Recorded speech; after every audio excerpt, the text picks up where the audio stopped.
Hey everybody, welcome back to another edition of In the Mind of Tony Potts, where you're asking the questions this month and I'm answering them for you.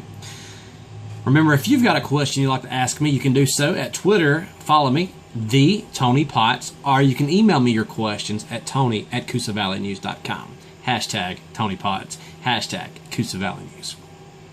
Alright folks, today's first question comes from Tom in Cave Springs. Tom asks, what's my favorite athlete in sports at the moment? Well, Tom, that's easy. That's Los Angeles Angels of Anaheim, Mike Trout. I've always been a fan of the kid. He's looked really good, but when I got a chance to go watch the Atlanta Braves play the Angels this past season, just watching the way Trout was out there an hour before the game, signed all the autographs, he just seemed like a fan of the game and just not the egotistical player that a Barry Bonds or those guys were. You can just tell he loves the fans, loves the game, and he's a heck of a ball player. So probably Mike Trout's probably my favorite athlete in all of sports right now. My second question comes from Julia. Julia asks, what do I think the biggest problem in youth sports are? Well, Julia, that's easy. The parents. Real simple. As somebody that's refereed softball, basketball, football, baseball, you name it, I've worked with a local rec department here in town and refereed them all. And having to do so, it's so funny where parents are like, oh, it's not whether you win or lose as long as you're winning. We don't keep score, but we're keeping score in the stands. And everything's not their kid's fault. Their kid's the greatest thing in the world. And it's always the ref's fault, and it's always this fault, or it's always that fault. You know, and lack of accepting the blame and just, I'm better than everyone else. My kid's better than everyone else. If parents will let the kids play, have fun, win, lose, whatnot, the game would be so much better.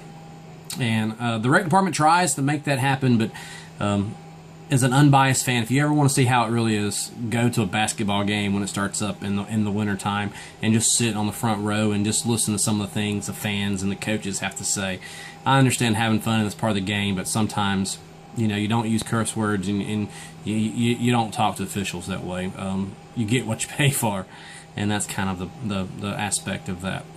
My third and last question this week comes from Mark. Who do I think is going to be in the college football playoff? Top 4 teams this year. A brand new trophy came out, and I think it's a beautiful looking trophy. I'm going to miss the crystal ball, but I want to see my team pick up that trophy. Well, 4 teams. I'm going to start number 1 with Alabama. The Crimson Tide, they're returning. A lot of talent on defense. They keep turning them out top recruiting class every year. But the thing that I don't understand, you hear all these Bama fans talk about how they've dominated the BCS era. Well, here's a little thought. During the BCS era, Alabama's won 2 Southeastern Conference championships. In the BCS era, the University of Georgia has won 2 Southeastern Conference championships. Where before the national championship games, really who we pick to play, and not necessarily to be the man, you got to beat the man, and that's kind of what happened. Alabama has only won 2. Georgia's won 2. Take that as you wish. I think that's a scam, but I think Alabama has a very good team and will probably come out of the West. I don't see Auburn coming back. I think last year was a miraculous year. They've got lucky on several plays, and I don't see that happening again. Number 2 is going to be Florida State. To be the man, you've got to beat the man, as Ric Flair once said. Florida State returns Jameis Winston, and Jameis Winston is a tremendous athlete. Coach Jimbo Fisher has things going. The ACC's weak. Florida State's strong. As long as he doesn't chill in crab legs, Florida State should roll just fine. Number 3 is Michigan State. The Sparties looked really good last season. Always has a great team in East Lansing, and it just keeps rolling. You look at what happened with Stanford last year, and they return everybody this year. Michigan State's probably my dark horse, and I think Michigan State is going to win the Big Ten and keep rolling. Ohio State's going to be down. Michigan State in the playoffs. Number 4 is going to be the University of Georgia. Say what you want, Homer, take it as you wish, but I think Georgia's going to be back. I think Hudson Mason is a great quarterback. I think he doesn't have the arm that Aaron Murray had. He has a little bit more touch on the ball. You look at his weapons. You have Todd Gurley back, Keith Marshall, Brendan Douglas, who came on strong last year. You've got the 2 freshman running backs, Sony Michel and Nick Chubb. You look at his wide receivers. You have Justin Scott Wesley, who's coming back. You have Michael Bennett, who's coming back. You have Chris Conley, who's just an all-around great guy and wonderful athlete. The pieces just coming on. It's going to come out Jim Rome, who could be a great tight end. We'll see how that's going.